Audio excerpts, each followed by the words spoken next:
एक बुजुर्ग हाजी अशरफ को ट्रेन में संस्कारी गुंडों ने बहुत बेरहमी से पीटा।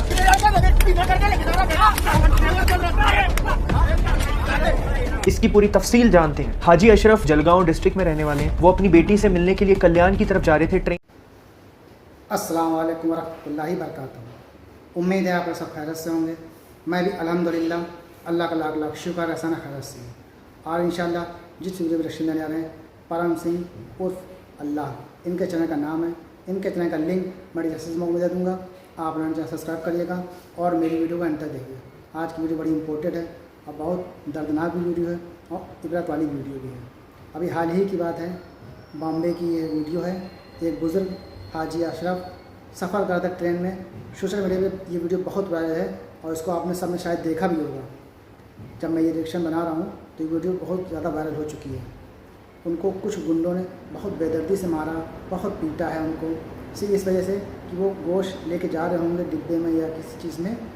तो उनमें तमाम लड़के थे, उनको बेदर्दी से मारा, उनको कपड़े फाड़ दिए, उनकी ये दोनों आँख पूरी सूज गई है और उनको बहुत ज़लील किया है, गालियाँ दी हैं, बहुत बदसलूकी की उनके साथ। इतना समझ लीजिए बहुत बड़ा गुनाह भी है।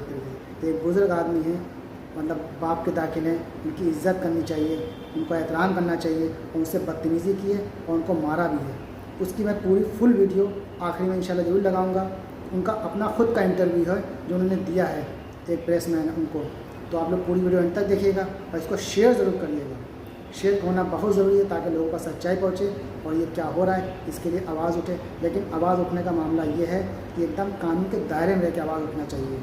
कोई गलत काम नहीं होना चाहिए ताकि आदमी को कुछ गलत लगे। तो चलिए पहले वीडियो स्टार्ट करते हैं, फिर उसके बाद बात करते हैं। एक बुजुर्ग हाजी अशरफ को ट्रेन में संस्कारी गुंडों ने बहुत बेरहमी से पीटा।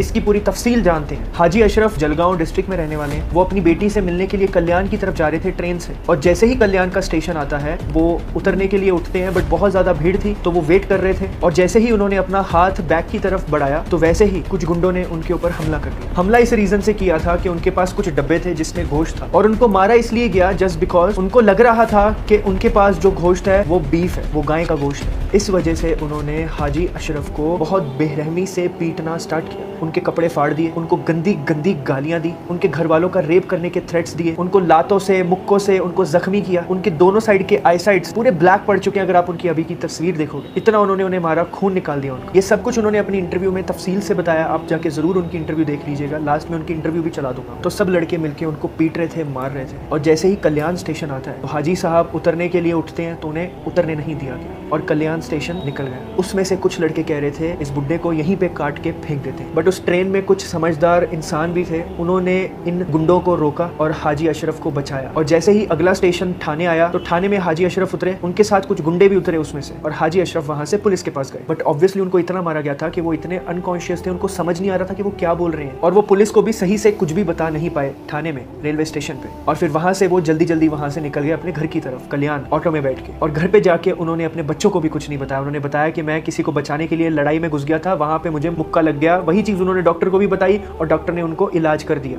फिर उसके बाद में जब ये वीडियोस वायरल होनी स्टार्ट हुई, और एक चीज, ये वीडियोस वायरल कैसे हुई, इस घटना का मेन आरोपी आशु अवहड़, ये उसका इंस्टाग्राम प्रोफाइल आप जाके देख सकते हैं। उसने अपनी प्रोफाइल में लिखा है special reserved police force boys line, मतलब कि वो तैयारी कर रहा है पुलिस बनने के लिए, आप सोचिए। तो इस आशु ने हाजी अशरफ का फोन लिया, उनके फोन का लॉक खुलवाया, फिर उसके बाद उन्हीं के फोन से वीडियोस बनाई, रील बनाई, और वो वीडियो सोशल मीडिया पे अपलोड कर दिया उन्हीं के फोन से। आप देखिए इन लोगों को खौफ भी नहीं है किसी चीज का। किस तरह से एक बुजुर्ग इंसान को इतना बेरहमी से मारा, उनको रेप थ्रेट्स दिए उनके घर वालों के प्रति, उनके पैसे भी चुराए, उनके 2800 रुपए उनकी जेब में थे वो भी चुराए, और उसके बाद उन्हीं के फोन से वीडियोस अपलोड की और वायरल की। मैं मुंबई पुलिस से रिक्वेस्ट करना चाहता हूँ, ऐसे आरोपियों को कड़ी से कड़ी सजा दी जानी चाहिए, बिकॉज ये लोग हमारे देश का, हमारे स्टेट का, महाराष्ट्र का माहौल खराब कर रहे हैं, और ऐसे लोगों को पुलिस में जाने का बिल्कुल भी अधिकार नहीं है। वहाँ पे बहुत सारे लड़के ऐसे थे उन गुंडों में से जो लोग पुलिस का एग्जाम देने के लिए जा रहे थे मुंबई। आप सोचिए, ऐसे क्रिमिनल माइंडेड लोग जिनके पास इमोशन नाम की कोई चीज नहीं है, वो एक ऐसी सर्विस का एग्जाम देने जा रहे हैं जो लोगों की भलाई करना चाहती है, जो आगे जाके लोगों की भलाई करेंगे। ऐसे लोगों की क्या भलाई कर सकते हैं आप बताइए? पुलिस किस चीज के लिए? पुलिस है हमारी सुरक्षा के लिए, आम इंसान की सुरक्षा के लिए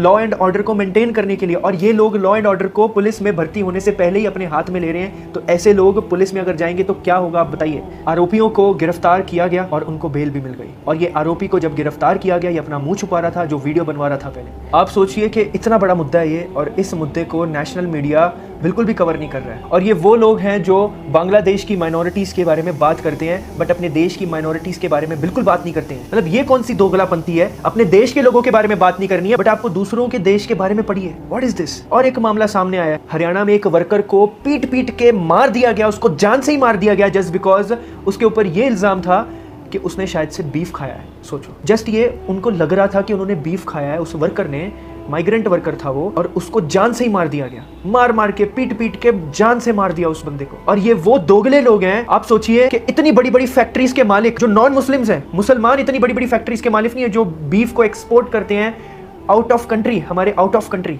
और फुल्ली लीगल तरीके से कानून जो बना हुआ है उसके दायरे में, उनके ऊपर इनकी जुबान नहीं खुलती, उनके फैक्ट्री के बाहर ये लोग जा नहीं पाते हैं बट गरीबों को परेशान करते हैं। इनको बीफ से कोई मतलब नहीं है, ना इनको किसी एनिमल से कोई मतलब है, इनको बस अपना गुस्सा निकालना है मुसलमानों के ऊपर। That's all. इनके अंदर जो नफरत भरी हुई है ना, वो नफरत को इनको निकालना है। That's it. हरियाणा के चीफ मिनिस्टर साहब से पूछा गया इसके बारे में इंटरव्यू में, तो उन्होंने बोला कि गाँव के लोगों को जब ये चीज पता लगेगी तो क्या वो रुकेंगे, तो क्या वो चुप बैठेंगे। मतलब क्या है ये चीज का, मतलब लॉ एंड ऑर्डर की नाम की कोई चीज नहीं है। अगर किसी ने क्राइम किया है दैट मींस आप ये कह रहे हो चीफ मिनिस्टर साहब कि लोग अपने हाथ में कानून लें और खुद ही उस चीज का फैसला कर दें। मतलब आपके कहने का मतलब ये है, लाइक सीरियसली, मतलब आप चाहते हो कि लोग खुद सड़कों पे उतरें और खुद ही फैसला करना स्टार्ट कर दें। अस्तगफिरुल्लाह। मतलब law and order, what is law and order then? Law and order का क्या सीन है फिर? अगर किसी ने गुनाह किया है तो दैट मींस पुलिस उसको अरेस्ट करेगी, उस पर केस दर्ज होगा और उसके बाद वो इंसान कोर्ट में पेश होगा और उस पर केस चलेगा और उसको सजा मिलेगी। That is the constitution, right? And आप क्या कह रहे हो being a chief minister of Haryana? This is my question to you. और कुछ लोग जब बोलने की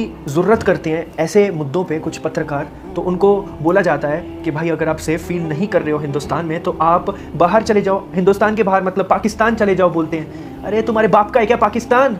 हाँ भाई, हिंदुस्तान हमारा है, हम हिंदुस्तान में ही रहेंगे। Who the hell are you to say this? तुम्हें अगर इतनी दिक्कत है तो तुम चले जाओ ना। मुसलमान अगर कोई क्राइम करे, हम उसको एक्सेप्ट या उसको साथ नहीं दे रहे हैं उस बंदे का, चाहे वो कोई भी इंसान हो, चाहे मुसलमान हो, हिंदू हो, सिख हो, ईसाई हो, कोई भी हो। बीइंग अ मुस्लिम मैं तो ये चाहूंगा कि उसको कड़ी से कड़ी सजा हो। बट ये हमारा जो मीडिया है, ग्रैंड मीडिया, नेशनल मीडिया, ये कभी भी बात नहीं करता। अगर मुसलमान के अलावा अगर किसी ने कोई क्राइम किया तो कभी बात नहीं करेंगे, मुसलमान ने किया तो बड़ा चढ़ा के बात करेंगे। ऐसा क्यों? Why you want to do this? भी एक 71 साल के बंदे ने अपनी 5 साल की पोती का रेप कर दिया, 71 साल के बुड्ढे इंसान ने, और वो नॉन मुस्लिम है, he is a Hindu. Court ने उसको लाइफ टाइम उम्र कैद दी है उस बंदे को, बुड्ढे को। बट सोशल मीडिया पे या फिर न्यूज चैनल्स पे इस चीज के बारे में कोई बात नहीं कर रहा है। There are many other cases, many मतलब बहुत ज्यादा, बट कोई बात नहीं करता उन चीजों के बारे में। Why this? अंधभक्त इतनी बातें कर रहे थे बांग्लादेश के बारे में कि वहां पे हिंदूज के साथ इतना गलत किया जा रहा है। हालांकि ये झूठी रिपोर्ट्स घड़ रहे थे, अंधभक्त जानबूझ के मुसलमानों को बदनाम कर रहे थे। बट जब हमारे हिंदुस्तान में ऐसी चीजें होती हैं माइनॉरिटीज के साथ, तब ये अंधभक्त चुप बैठते हैं। इनको कुछ लेना देना नहीं है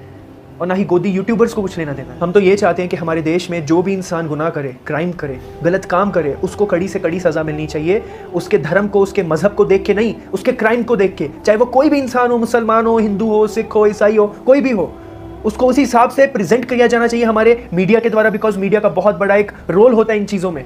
बट हमारा media is always fail to portray the real news to India and सिर्फ भड़काने का काम करता है। तो ये चीज पे रोक लगना बहुत ज्यादा जरूरी है, इंसाफ होना बहुत ज्यादा जरूरी है हर एक इंसान के साथ, चाहे वो कोई भी है, कोई भी जो गुनाह कर रहा है, क्रिमिनल है, वो गलत है, कोई भी मजहब हो, उसका डजंट मैटर। इस चीज पे आपकी क्या राय है जरूर बताइएगा कमेंट सेक्शन में। अस्सलाम वालेकुम व रहमतुल्लाहि व बरकातुहू। कल्याण स्टेशन उतरने वाले थे और कुछ बच्चों के साथ में बाची हुई, नॉर्मल कुछ बोला चाली हुई, इसकी वजह से हम झगड़ा बता के नॉर्मल केस बना के मेरे को बोले यहाँ साइन करो।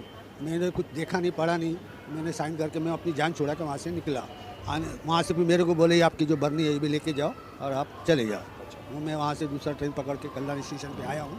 कल्याण से आने के बाद में जब मेरे को एहसास हुआ कि ये बीफ की वजह से मैं इतना झगड़े में फंस गया हूँ, जबकि वो बीफ नहीं था, भैंस का गोश्त था।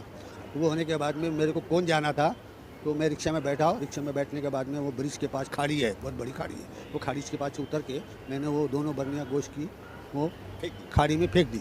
और घर को आने के बाद में मैंने बच्चों को कुछ बताया नहीं। वो मेरा सूजन देख के करके मैंने बच्चों को मेरा समझा दिया कि मैं गिर गया था, इसकी वजह से मैंने कुछ बताया नहीं।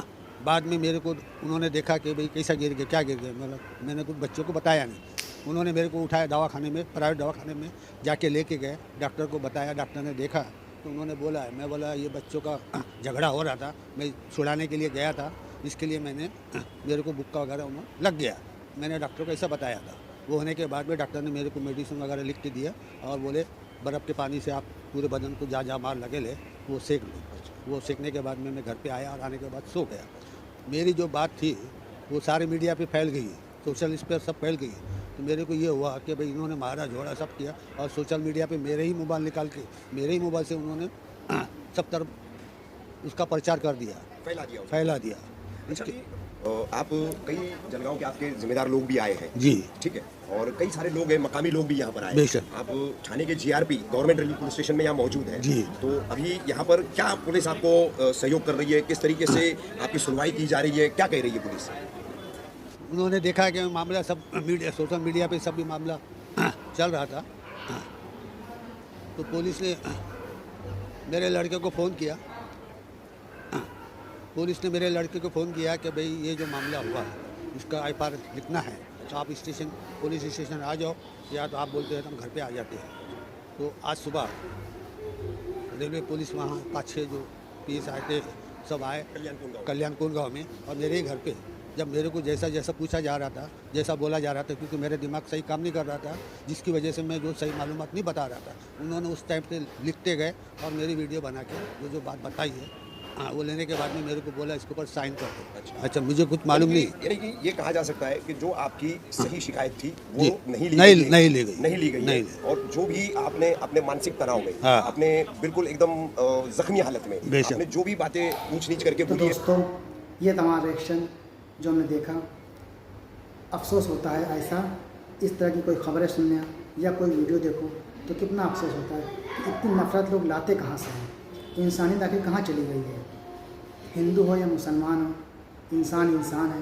और फिर बुज़ुर्ग आदमी जो हमारे बाप दाखिल हैं उनको मारा, उनको घसीटा, उनके कपड़े फाड़े, उनसे बदतमीज़ी की, उनके गाली गलौज तमाम उनसे बदतमीज़ी की। उनका पूरा इंटरव्यू भी आप लोगों ने लास्ट में देख लिया, उन्होंने पूरी सच्चाई पूरी हकीकत बताई है। और हम सबको चाहिए इस पर आवाज़ उठाएं कानूनी तौर से, और इंशाअल्लाह चाहे तो जो भी जिन्होंने भी ये काम किया है उसको कानून सज़ा दे, कड़ी से कड़ी सज़ा दे, ताकि ये देश का माहौल ख़राब कर रहे हैं। आपस में भाईचारा बना के रखना चाहिए। और इसी बस यही कहना था मुझे। तो इस वीडियो को आपने देखा, ये था हमारा रिएक्शन। उम्मीद है वीडियो आप लोगों को अच्छी लगी होगी। इसको शेयर ज़रूर करिएगा, शेयर ज़रूर से ज़रूर कर, ताकि लोगों को सच्चाई पहुँचे, लोग जाने कि क्या हो रहा है आजकल। और दूसरी बात, कोशिश करें अकेले कोई बुज़ुर्ग या लेडीज़ हो, घर से बाहर ना जाए, कहीं दूर जाना हो तो उनके साथ कोई ना कोई मतलब जवान आदमी जाए तो ज़्यादा अच्छी बात है, क्योंकि आजकल का माहौल थोड़ा सा ख़राब चल रहा है। बुज़ुर्ग थे, अकेले थे, उनके साथ बदतमीज़ी कर ली, कोई साथ में होता तो शायद ना होता। इसी तरह से कोई लेडीज़ अगर कहीं जाना चाहें तो उनके साथ आदमी, उनके भाई जाएँ साथ में, अकेले मत भेजें, क्योंकि आजकल का माहौल अच्छा नहीं है। तो बस ये कुछ बातें आपसे करनी थी। तो फिर मिलेंगे इंशाअल्लाह नेक्स्ट वीडियो में। तब तक के लिए अस्सलाम वालेकुम व रहमतुल्लाहि व बरकातहू।